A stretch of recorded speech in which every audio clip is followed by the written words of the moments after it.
오늘날은 미디어 시대입니다. 지역 언론이야말로 지역 주민과 정치 선출직들이 연결하는 공론의 장이라고 합니다. 언론이 활발할수록 사회가 건강해진다고 합니다. 감사하고 앞으로도 큰 활동 기대합니다. 오늘 간담회 의미는 사실 지난번 선거법 관련해서 1년이라는 긴 세월이 지나갔는데 그것을 제가 다시 한번 말씀을 드리고 거기에 대한 이해를 구하는 그런 쪽에 방점을 두고 사업 설명과 함께 진행하도록 하겠습니다. 우선 사업 설명부터 먼저 드리도록 하겠습니다. 주요 사업의 구체적인 내용은 발표한 유인문을 참고하시면 되겠지만 대략적으로 주요 사업과 특비 확보 내용을 중심으로 보고 있겠습니다. 먼저 포천 사업입니다. 서울 지하철 7호선 북경 포천선에 대한 내용입니다. 2019년 예타 명제 당시 8량 단선 집결이었으나 현재는 4량 복선 환송으로 변경이 되었습니다. 변경 사유는 서울교통공사의 반대가 너무나 심했습니다. 장거리 단선 후에는 기술적으로 또는 안전하지 못하다는 이러한 문제 때문에 서울교통공사가 심하게 반대하는 사항으로 그래서 4량 복선 환송으로 추진되고 있지만 8량 플랫폼 건설 및 환승 주차장 조성, 옥정 포천선의 광역철도 지정 문제, 옥정 포천선의 8량 직결 운행 검토, 1호선 GTX 연결 등에 대해 여전히 가능성을 열어두고 타진해 가고 있습니다. 언급한 사항들은 경기도, 국토부, 서울시 등의 건의문을 이미 제출한 바 있는 사항입니다. 다음 영평 사격장 문제입니다. 이미 저는 이 주변 지역의 지원법을 대표 발의했고 당선 직후부터 영평 사격장 대책위와 현장 간담회를 가졌습니다.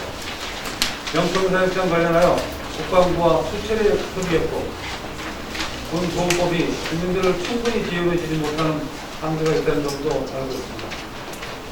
그래서 주한미군 전용 사격장 주변 지역의 안전사고 방지와 주민 지원에 관한 법률안을 만들어 대표 발의했습니다. 주요 내용은 5년마다 주민 지원에 관한 준비계획을 수립하도록 했습니다. 안전사고에 대한 보험보상가입 등 실질적인 방안을 담았습니다. 세 번째는 토지 소유주가 국방부 장관에게 토지 매수 청구를 할 수 있도록 배상권을 확대했습니다. 현재 국방부 소위에서 축조 심사 중이고 여야 모두 찬성하고 있는 그러한 사항들로 국방부도 이미 동의하고 있어 통과가 기대되고 있습니다. 이 법은 사격장 주변 지역 주민 대책과 함께 논의해서 만들었다는 데 큰 의미가 있습니다. 세 번째는 포천 집단에너지 연료전환 관련법 개정 대표 발의입니다. 저는 선거구역 1호 법안으로서 개별 소비세법 개정안을 대표 발의했습니다. 집단 에너지용 천연가스의 개별 소비세를 면제함으로써 석탄보다 천연가스를 선호하도록 유도하는 내용입니다. 집단에너지 사업법 개정안도 대표 발의했습니다. 석탄 연료를 LNG로 전환할 때 비용 일부를 국가가 지원하도록 했습니다. 지난 6월 11일 포천시와 GS 포천 그린에너지가 상생 협약을 체결하고 양측의 소송을 시화했습니다. 협약의 주요 내용을 보면 포천시의 허가를 전제로 GS가 유연탄 사용량을 50% 감축하고 환경감시단을 지원하고 지역행사 지원 등 장학사업 등을 하는 것으로 포함되어 있습니다. 그동안 포천시장과 석두부는 석탄연료 100기가를 주장해 왔습니다.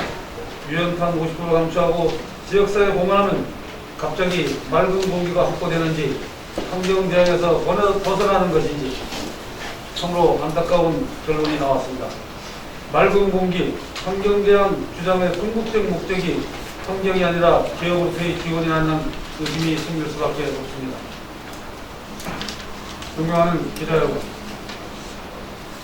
처음 이 석탄 발전소에 대한 반대 운동이 일어났을 때 이렇게 포천시와 석두본이 합의해가지고 끝날 거라고 한다면 지금까지 오지도 않았을 것입니다.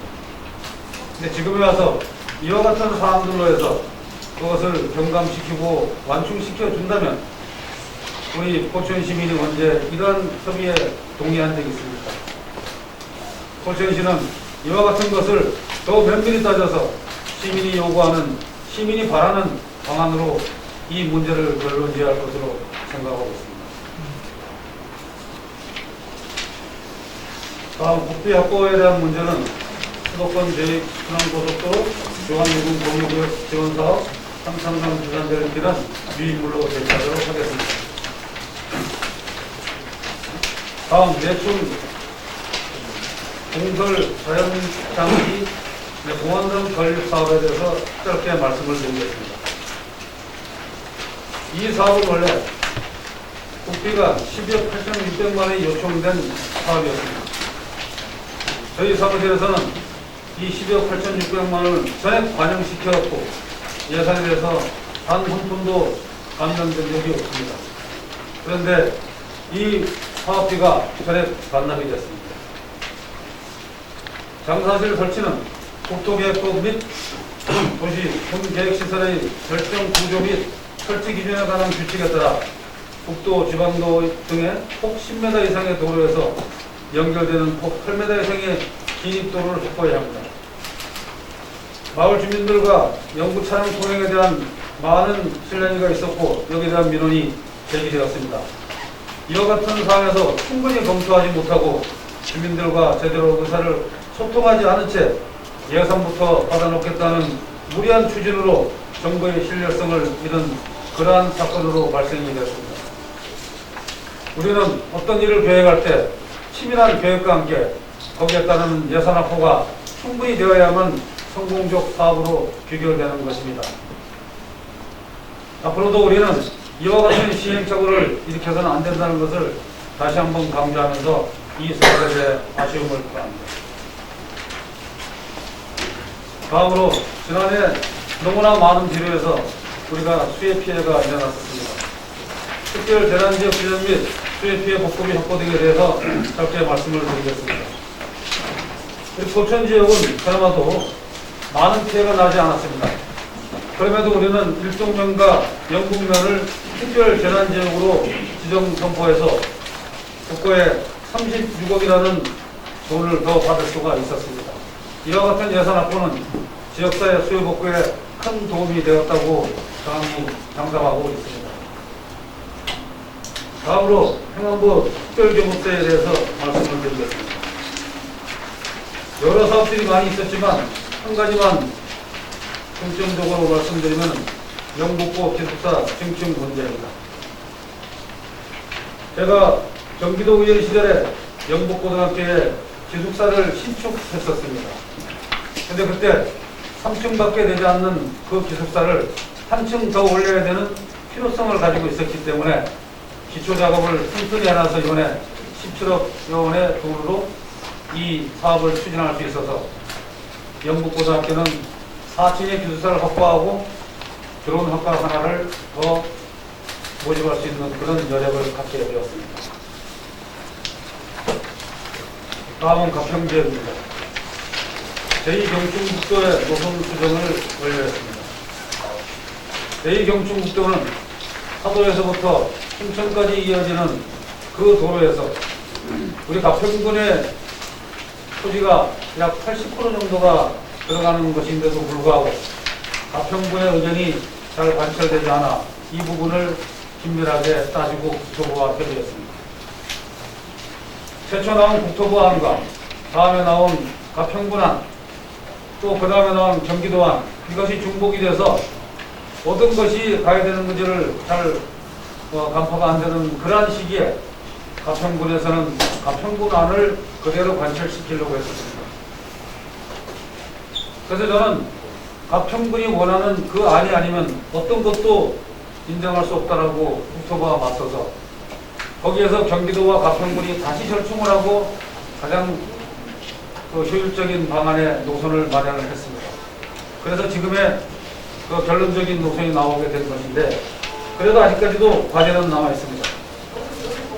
가평고등학교의 학습급 침해 문제와 가평IC 병목 현상, 상생리 마을 단절 등에 대한 주민들의 우려가 있고 이 문제를 해결하는 것은 지속적으로 노력해야 될 사안입니다.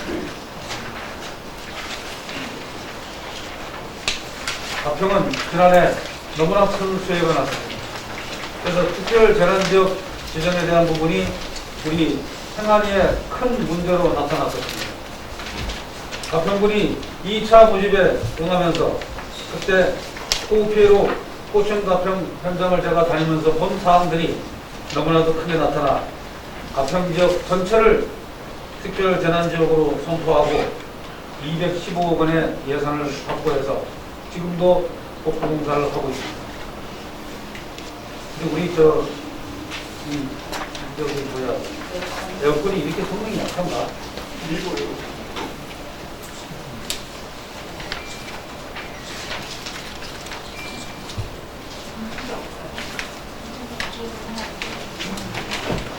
가평 지역의 주요 국비 사업은 가평 신적사 시설 개선 사업과 설악파출소 신축 사업, 삼천 저수지 보수 도강 용사 사업 이렇게 5가지가 있는데 이것은 유의물로 배치하도록 하겠습니다.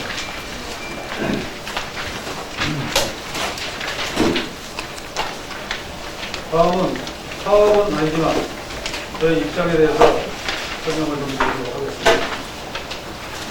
첫 번째가 1년 내내 제 뒤를 따라다니는 미래 신도시 아파트 관련입니다. 제가 법정에 들어갈 때면은 정문 앞에 은행에 서 있는 것이 바로 그 미래 신도시 아파트 문제였습니다. 저는 이 아파트를 2012년도에 분양을 받았는데 그때 저의 자격은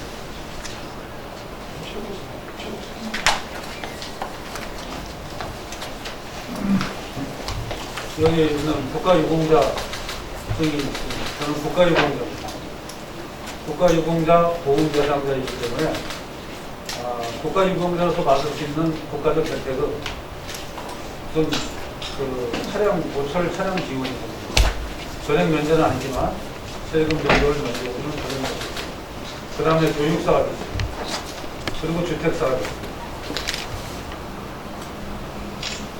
그리고 의료사업이 있고 저는 이 주택사업의 일환으로 이 가지고 있는 증의 이 자격을 2012년도에 15평짜리 아주 작은 아파트 하나를 재개도는 순서에 따라 받았습니다.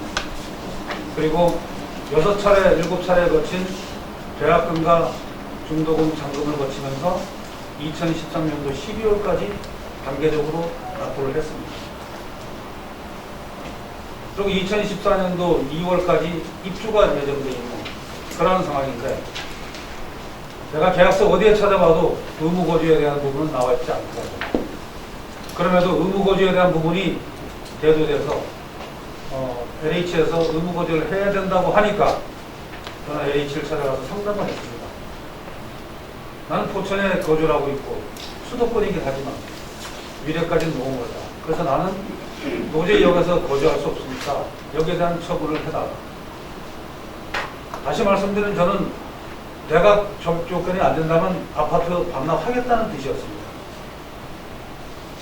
근데 그때 그 상담자가 저한테 해준 얘기가 위의 조건에 대한 부분을 몇 가지 있는 것을 저한테 한 점 내줬습니다. 거기에 보니까 첫 번째가 수도권 이외의 지역에 내가 직장을 가지고 취직하면 유예 사유가 됩니다. 두 번째는 땅을 가지고 영농을 목적으로 하게 되면 유예 사유가 되는 겁니다. 그리고 해외 출장이면 돼요. 이런 것들이 있어서 저는 거기에 보니까 해당되는 것이 딱 두 번째 그 사항입니다. 영농을 목적으로 할 수가 있겠어요. 많은 땅은 아니지만. 그래서 내가 이것이 있다라고 하니까 흔쾌히 그것을 제출하라고 해서 제출을 했는데 제가 살고 있는 데가 어디입니까? 이 포천에서도 가장 북쪽에 있는 관인면입니다.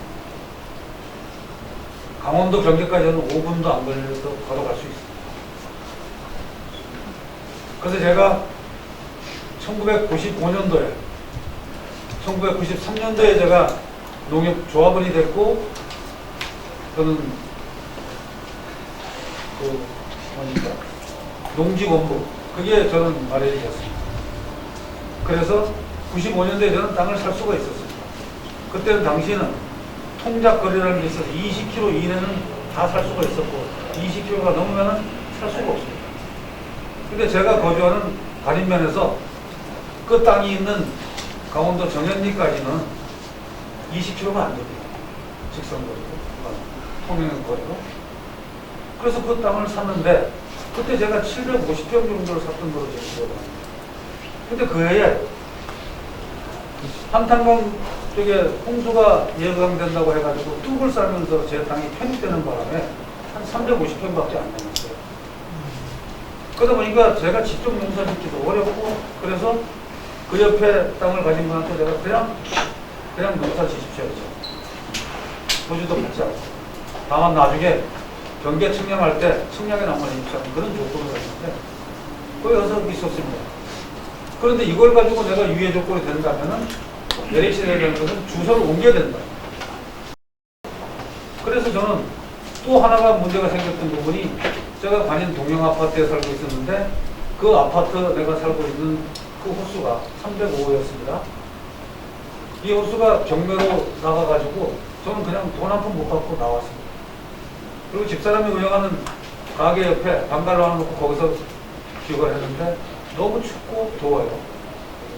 상당히 거주 여건이 안 좋죠. 그래도 저는 신청해놓은 아파트 때문에 집을 사거나 이렇게 하지 못했어요. 돈도 없었고. 그런 상황에서 저들하고 아주 친한 지인 한 분이 지금 제가 주소를 옮겼던 금탄리, 갈마로 금탄리에 사시는데, 거기서부터 우리 가게까지의 그 거리는 차량으로 10분 정도밖에 안 됩니다. 강원도지만. 그 집에서 자주 저희가 거주를 했습니다. 왜냐? 그 두 분 되시는 분은 포크레인 기사인데 전국을 다니면서 일을 하게 되고, 그래서 집에 들어오는 시간이 한 달에 한 번 정도 이렇게 오게 됩니다. 그리고 아이들은 그 시기에 춘천으로 대학교를 갔기 때문에 없습니다. 그래서 부인 혼자 살고 있어서 저희가 사실 거기 가서 그냥 거주하던 겁니다. 그런데 이와 같은 유예 조건에서 주소를 옮기라고 하니까 당연히 그리 옮길 수밖에 없죠. 그리고 그 당시에는 제가 선출직에 출마할 수 있는 여건이 사실은 못했습니다. 지금 그것에 반론을 펼치는 분들은 내가 선거에 나갈 거면서 주소 옮겼다고 하는데, 당신은 여기서 실명거론은 안 했습니다만은 당시에 사무국장 하시던 분이 도의원으로 나가게 돼 있었고, 저는 시의원은 나이 때문에 마음에 없었습니다. 그래서 도의원이 출마 가능하다면 나가겠지만 그렇지 않다면 저는 정치를 안 하려고 했습니다. 그렇다면 저는 그 아파트에 대한 유예 조건을 갖춰야 되는 거예요. 그래서 주소를 그냥 옮겼는데, 이것이 나중에 제가 국회의원 당선되고 나니까 KBS에 그냥 와가지고 선장치자고 그걸 터뜨린 겁니다. 제가 철원에 사는 그 땅이 투기라고 합니다. 그때 제가 한 35,000원 정도 평당 가격으로 산 것 같은데, 지금 가서 물어보니까 5만원 정도 한다고 해요. 이게 무슨 투기입니까? 그리고 그 평수가 남은 것이, 면적 남은 것이 350평 정도 남았는데, 다 해봤자 얼마 되겠습니까? 이것을 투기로 몰았어요. 그리고 또 한 가지는, 제가 받은 아파트가, 그게 서민이, 내가 편법으로 받아서 서민이 가져갈 아파트를 내가 가로챘다고 하는 겁니다. 주장이 그렇게 나왔습니다. 여러분 한번 생각해 보십시오. 2022년도에 저는 여기 작은 사업체, 대한통운을 가지고 있는 아주 아무런 권한과 권력이 없는 서민이었습니다. LH에서 저한테 왜 특혜를 주겠습니까? 특혜를 줘야 될 이유가 있습니다. 그것을 서민이 가져갈 것을 내가 가져갔다는, 저는 정상적으로 돌아가는 그 순번에 따라서, 국가유공자 순번에 따라서 내가 받은 겁니다. 그런데 문제가 한 가지 있는 것은, 그건 제가 이런 것이 있습니다. 거기에 철원에 가서 있었던 것에 대해 가지고는 아무런 문제가 없는데 제가 선거를 위해서 다시 재정립한 것이 문제가 된다고 합니다. 인정하겠습니다. 그런데 그 당시에 제가 가지고 있는 권리는 참정권 아니겠습니까? 그러면 여기에 대해서 아까 얘기했던 유해 요인, 유해 요소에 이 선출직에 나가는 사람도 거기다 넣어놨어야 됩니다. 제가 국회에 가서 하나하나 따져보니까 그렇습니다. 그것을 미처 생각하지 못해서 못 넣어놨던 거예요. 한 4개월 정도의 유예기간만 주더라도 유예를 시켜주면은 그 사이에 내가 모든 서류 준비할 때 여기에 주소가 있으니까 내고 나서 그 다음에 선거에 내가 낙선하게 되면 다시 돌아가면 되는 거고 그 다음에 당선이 됐을 때는 지난번에 저는 당선자입니다. 당선됐을 때는 뭐가 있냐면은 지방자치법 78조 2호에 보면은 지방의회 의원은 해당 지역구에서 퇴거를 한다 동시에 자동 퇴직 사유가 됩니다. 옮길 수가 없습니다. 그래서 이와 같은 걸 종합해가지고 유예 조건에 넣어놨어야 됩니다. 근데 이것은 안 들어가 있기 때문에 이것이 바로 입법 미비입니다. 지금 국토부 의원들을 중심으로 해가지고 제가 이런 얘기를 하니까 지금 그 대체 법안을 말을 하고 있습니다. 해줘야 된다. 그래야만 범법자를 안 만드는 거죠. 이러한 상황 하에서 제가 아파트를 받았는데 그것을 지금 저한테 투기를 했다 또는 위장제를 했다 하는데 한번 다 따지고 있지 않습니까? 국토부에서 다 따졌고 LH에서 제가 다 따졌고 뭐 경찰에서도 봤는데 지금까지 아무런 얘기 왜 없습니다. 저로서는 이것은 잘못된 게 없는 게 잘못된 걸로 보입니다.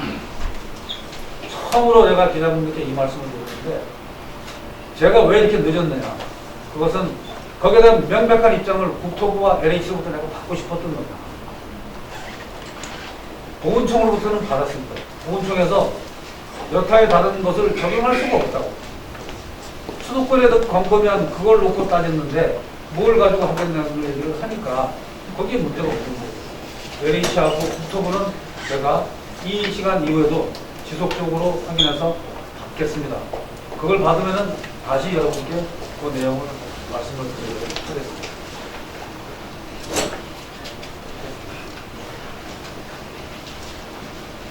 다음은 이제 선거법 소송 문제입니다.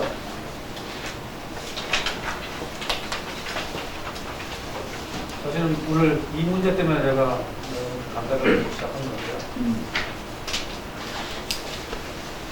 참 이거 어떻게 뭐 설명이 안 될 만큼 제가 난감한 부분이거든요. 그 소상공인 회장이라는 그 직함 하나를 잘못 넣어가지고 이렇게 됐습니다. 근데 그것을 할 때 여기에서도 후보가 되고신 분들은 아시지만 처음에 거르는 현수막 거기 있는 걸 그대로 인식하고 있을 뿐이지 나중에 교체한 것이 내용이 수정된다는 얘기 없었는데 그걸 쳐다볼 일이 있겠습니까? 또 그 얘기를 내가 들은 바가 없는데 어떻게 그것을 그대로 인정을 하겠습니까? 검찰은 이번에 그 조사가 끝날 때까지 또 법정의 심리가 끝날 때까지 저에 대한 직접적인 증거를 제시하지 못했습니다. 그래서 우리 변호사도 이 무죄를 확신을 하고 했던 그런 상황입니다. 그런데 재판부가 저에게 80만 원의 벌금을 선고했습니다. 굉장히 억울하죠. 주변 계신 모든 분들이 항소하라. 검찰은 항소 안 했습니다. 검사가 항소를 안 했기 때문에 더더욱이 내가 항소하게 되면 이거는 무죄다. 이렇게 되지만 그 제가 한 사건 난 아니라고 했습니다. 왜 그러냐. 제가 80만 원의 그 벌금을 낮추고 아니면 없게 해가지고 그 하얀 종이로 만들 수도 있겠지만 이 사건으로 지난 1년을 지나왔습니다. 여러분 한번 생각해 보시죠. 뭐 좀 하려고 하면은 변호사가 불러오고 뭐 좀 하려고 하면은 검찰에서 불러오고 또 이거 좀 해봐야 되겠다 생각하면은 또 다른 문제가 그걸에서 파생이 되죠. 이런 것이 머릿속으로 꽉 채우고 있는데 일 잘 되겠습니까? 그래서 이번에 저는 이 80만 원의 선고를 받으면서 그 얘기를 했습니다. 내가 밑에 일하는 사람을 잘 감독하지 못해서 거기에 대한 부분이 나에게 책임으로 돌아온다면 그것은 내가 잘못했고 나의 책임이다. 그 지휘 책임은 내가 충분히 감수합니다. 그러나 나는 절대 죄 짓지 않는다. 우리 흔히 그런 얘기 많이 해요. 갈릴레오 갈릴레이가 지동설을 주장하다가 당시 교회 세력에 부딪혀가지고 가택 연금을 당합니다. 그 연금 당하면서 우리 장거지는 그 순간까지도 뭐라고 했냐? 그래도 지구는 돌고 있다고 했습니다. 저는 이번에 이 사건을 지나가면서 나에게 직접적인 타격을 주는 거지만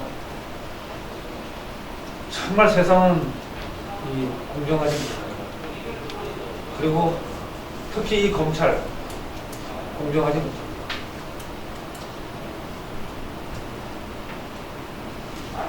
이미 포천경찰서에서 조사를 다 하고 우리 사무실 이거 시뮬레이션 다 했잖아요. 자기들도 돌려고 해서 그 로드맵 설치해가지고 다 와서 보고 해서 다 봤는데 그렇게 한 결론으로 검찰에 불기소 의견으로 송치를 했잖아요.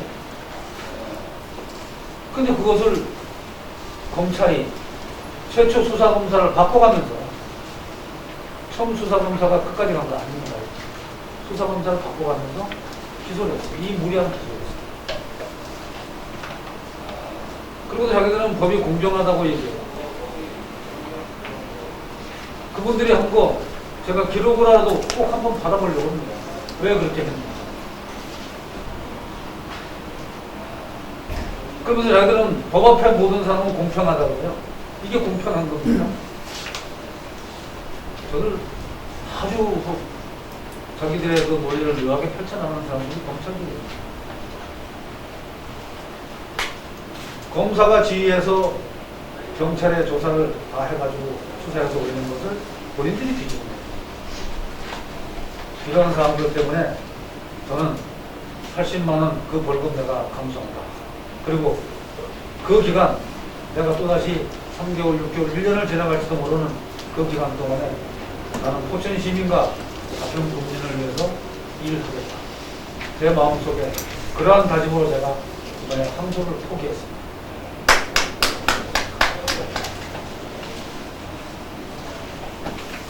앞으로도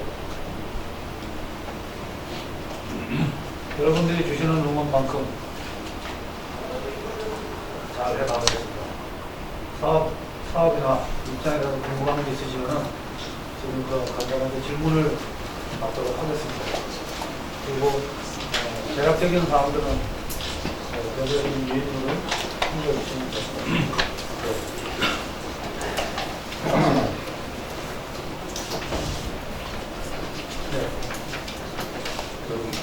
포천뉴스 최철규 기자입니다. 예, 앉아서 말씀드립니다. 그 의원님 말씀하신 것처럼 그 검찰의 무리한 기소 수사에 대해서 대단히 불만이다라는 말씀을 하셨는데 그럼에도 불구하고 항소하지 않겠다라고 말씀하셨습니다. 그러면 그 무리한 수사라는 부분을 좀 진행하면서 항소를 통해서 분명하게 좀 정리를 하는 것이 깔끔하다는 생각 안 하셨는지 항소를 통해서 이렇게 증명이 되면은 그렇게 이제 비춰질 겁니다. 근데 그것도 그거지만 저희가 어떻게 해서 수사가 이루어졌는지 저도 자료 한번 받아보겠습니다. 그 다음에 그 자료가 나오고 하면 또 한번 저희라고 전에 올릴 거예요. 네. 답변 질문입니다. 최천실님께서 아주 비리나처럼, 정치적인 비리나처럼 당선이 되신 것 답변 질문을 정치적으로 당선이 되신 최천실님의 답변은 포천시는 모두 환영하고 있습니다. 그런데 이제 각 병 사람들의 가장 생각하는 게 최천식 국회의원은 당선이 되니까 언제를 모르겠다. 이런 생각입니다. 그래서 제가 충분히 설명을 해준다. 국회의원이 일일이 와가지고 여기 와가지고 매일 찾아다니는 선거처럼 매일 볼 수가 없습니다. 그러니까 여러분들 좀 이해하시고 가평, 포천보다 가평이 소외됐다고 생각하시는 가평 국민들이 많거든요. 하지만 저는 뭐 기자 입장에서 그렇게 생각을 안 합니다. 똑같이 동등하게 해줄 수, 이렇게 포천이나 가평이 똑같이 동등하게 생각하실 거 아닙니까? 의원님들은 그렇죠? 예, 그러니까 이제 자주 오시더라도 이제 이 뭐 언론에 그런 거 잘 안 하니까 안 오시는 줄 알아요. 그러니까 이 기자회견 석상에서 포천 가평 시민한테는 좋은 말씀 한번 드리겠습니다. 제가 그 말씀을 참 많이 듣거든요. 네. 그런데 제가 이제 처음에 들어가자마자 우리 지역구가 포천 가평 두 군데에서 그다음에 국회가 있고 그다음에 제가 경기도당위원장을 맡다 보니까 수원도 가야 되고 31개씩으로 나가는 그런 이제 백점이 있어서 자주 이제 정책에 못 받은 건 사실입니다. 이 부분을 제가 좀 복구를 하려고 사실 지금 제가 가평에 시내 쪽에 방을 하나 하고 있습니다. 그래서 지금 제가 2주 됐습니다. 그런데 2주 동안에 한 5번 정도는 갔을까요? 근데 또 밤에 늦게 내려가면 연습한다고 올라가려고 하는데 7월 달은 저희가 회기가 좀 거의 없습니다. 그래서 그 7월 한 달을 저는 가평에서 출퇴근을 해요. 지금도 출퇴근 그렇게 하고 있어요. 그렇게 생각드리겠습니다. 그래서 그 한번 쪽에 선생님 저 국사무소 예. 그 앞에 쪽에 제가 방을 얻었습니다. 그래서 거기에서 잠자면서 포천으로 출퇴근도 하고 서울로도 가고 그렇게 할 겁니다. 감사합니다. 예. 포천레이스 이은영입니다.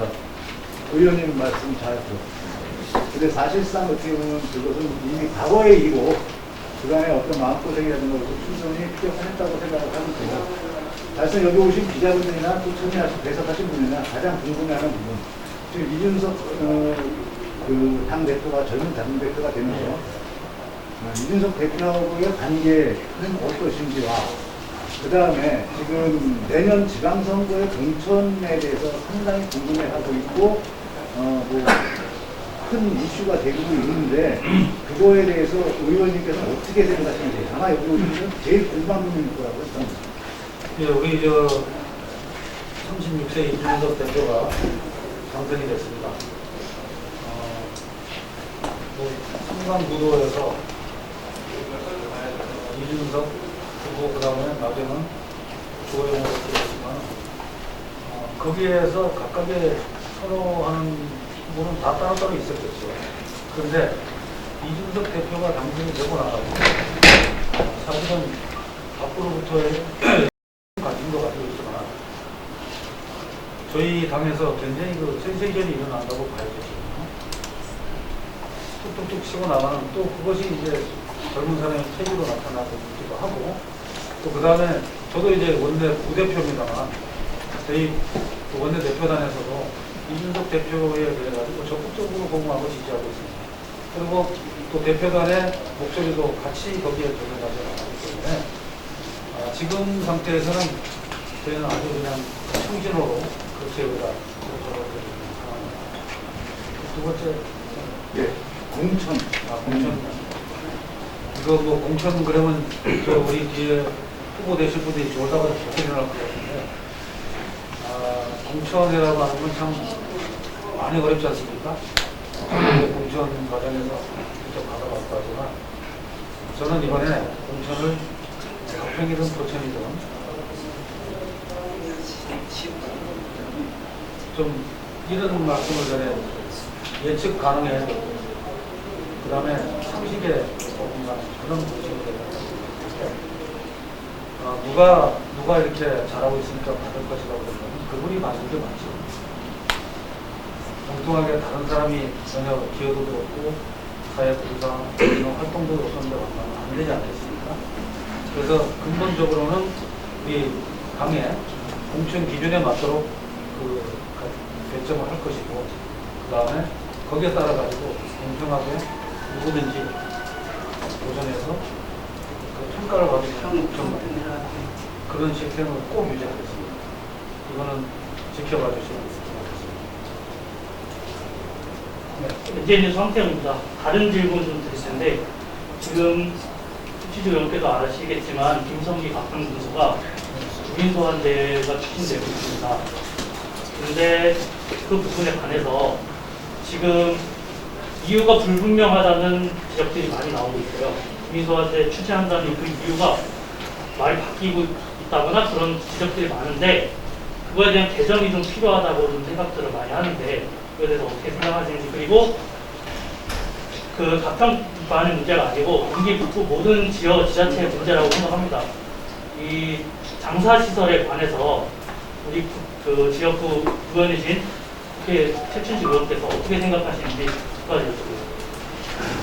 가평 분수에 관한 문제, 상당히 민감한 문제를 지금 질문을 하셨는데, 그거는 지금 뭐 언론에 지금 이렇게 쭉 나와 있는 게 있지 않습니까? 그 범위 내에서 거기에 대해 가지고 잘못되고 잘된 것은 쪽으로 따지니까 제 개인의 의견을 가지고 이렇게 된다는 말씀이 없을 것 같고요. 주민 소환제에 대해서는 그 충족 요건이 되면 일단은 시행이 되지 않겠어요?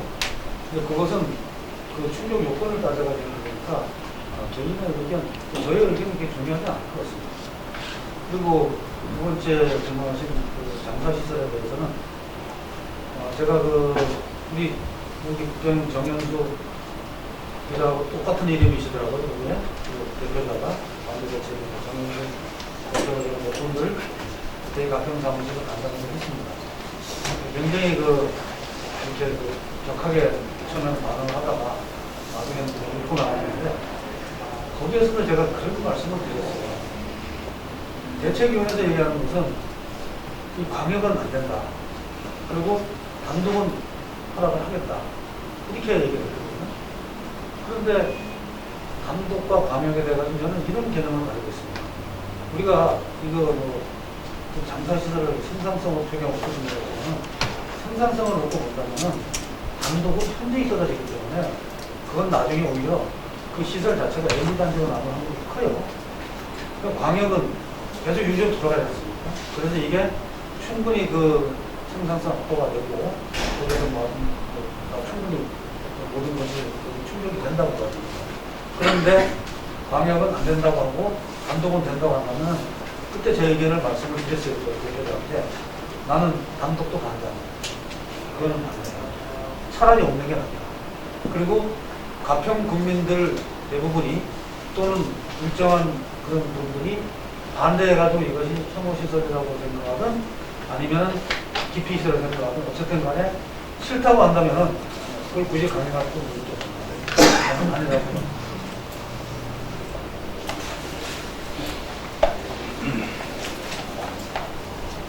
질문 있으십니까?